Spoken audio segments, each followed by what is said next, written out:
Chapter 9. Suspicious Salesman. As Nancy hurried to the open attic window, she wondered if someone might be clinging to the sill and trying to hide. There were no fingers showing, and cautiously she looked out. "See anything?" Mr. Drew asked, joining her. "Nobody in sight," Nancy replied. "But Dad, look! Here's a natural ladder." She pointed to a stout trellis which ran from the ground to the roof.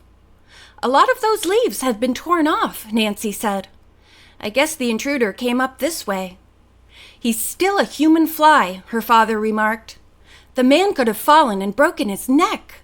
He must be mighty sure of himself to have attempted such a climb." A thought came to Nancy's mind. "Dad, it never occurred to me to look for a trellis at Miss Carter's. Maybe the tapper gets into her attic that way." "Let me know what you find," the lawyer said. Before leaving for his office, Mr. Drew decided to board up the attic window. He found a piece of wood in the garage and soon had it in place. "I'm glad you did that instead of ripping the vines off the house," Nancy said as they ate breakfast. "The ivy looks so pretty." Later, as she was clearing the table, Nancy realized that actually she was not very safe from her pursuer. Despite all her precautions, he knew she had brought the diary home.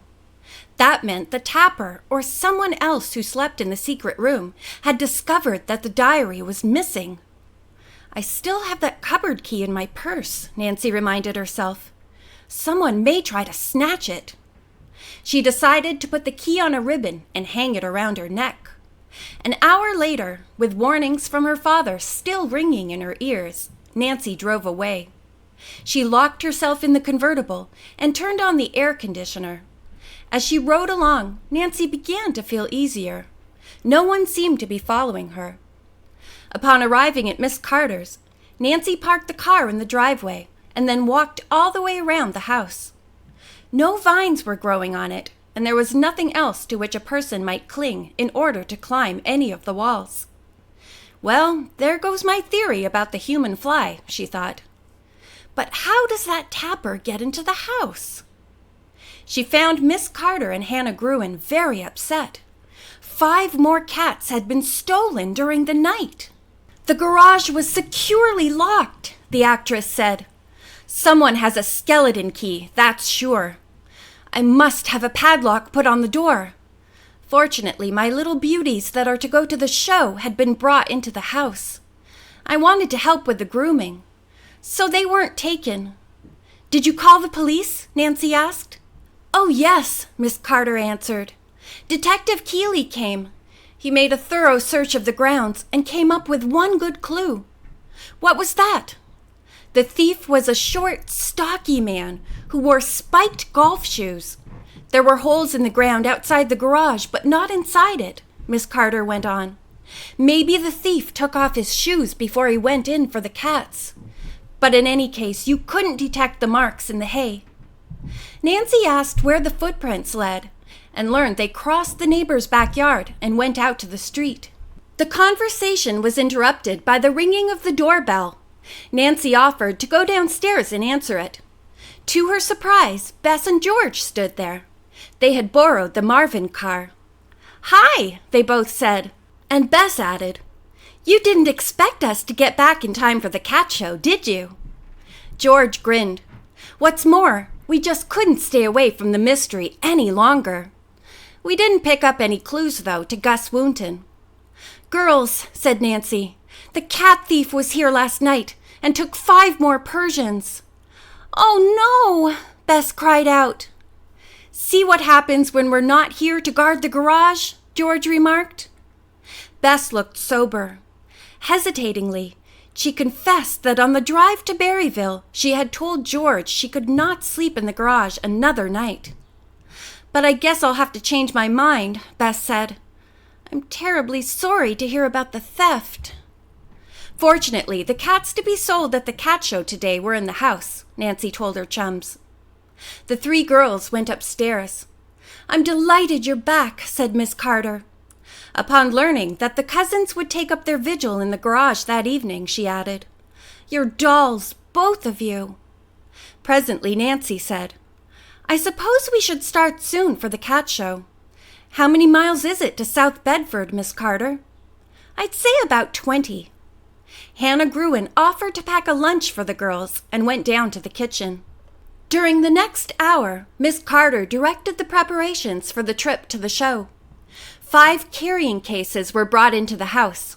Brushes, eye wash, a bottle of delicately perfumed spray, and cans of cat food were packed in a large tote bag.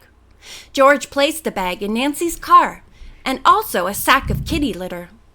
"And don't forget to take a jug of water and a dish," Miss Carter said. "Oh dear, I wish so much that I might be there. I hope you have no trouble selling the cats, because I really need the money. Oh yes, one more thing. Be sure to put in several paper hankies so you can keep my cats' mouths and feet immaculately clean." Out of sight of Miss Carter, George grinned and whispered to the other girls, "We always have cats at my house. They certainly never get all this attention. They keep themselves groomed." Bess giggled. "Mine do too. But then, you and I aren't in the business of selling cats." "Correction," said George. "Today we are." By this time, the girls' lunch was ready. It was put into the car, and with wishes of good luck from Hannah, Nancy and the cousins rode off. When they reached the South Bedford Municipal Auditorium, where the cat show was being held, the girls carried the Persians inside. Nancy stopped at the desk to claim the booth Miss Carter had reserved. "You have number 10, the man told Nancy. "As you enter, keep to your right. You'll find it easily." As soon as the cages had been set in place and doors between them opened so the cats might roam around, the girls tacked up a large sign to an overhead beam. It read, "Carter's Cats, lovable, companionable, decorative, purebred Persians." Visitors to the show began to stop and admire Miss Carter's cats. "They're perfectly beautiful," one woman exclaimed. "I wish I could buy one, but I travel a great deal and couldn't take care of it." A couple stopped. The woman said to the man, "Oh, Claude, dear, I'd love to have one of these. What do you say?" "Nothing doing," he answered, rather roughly. "Those long-haired cats get hairs all over the place." He took the woman's arm and pulled her away from the booth. Bess sighed. "At this rate, maybe we'll have to take all these cats back home." "Don't be discouraged," Nancy said. "We've only been here 15 minutes. At that moment, 3 judges, 2 women and a man, walked up and carefully examined Miss Carter's Persians. A few moments later, they went off to confer, then returned smiling. One of the women placed the Best in Show ribbon on Abatha's cage. "How wonderful!" Bess exclaimed. The other woman put a first-place blue ribbon on Rosamond. All the other cats received second-place red awards. "Congratulations," said the 3rd judge. "I'm sorry Miss Carter couldn't be here. Give her my regards. I'm Craig Kendall." "I will," said Nancy. "This will make her very happy." After the judges walked away, George suggested the price of the cats be raised, with Abatha having the highest amount. Nancy and Bess agreed. Many passers-by stopped to praise the beauty of the Persians. One woman asked the price of each. Nancy told her. "Oh," she said, "that's rather high, isn't it? A man on the other side of the show is selling Persians much cheaper." The 3 girls were interested and a trifle suspicious. George asked the number of the seller's booth. "It's number 30, the woman replied. "I remember because I told the man I might be back." George told Nancy and Bess she was going over to see the Persian cats and hurried off. When she returned several minutes later, George was very excited. "Girls," she exclaimed, "I'm sure that the 5 Persian cats in booth 30 are some that were stolen from Miss Carter." End of chapter 9.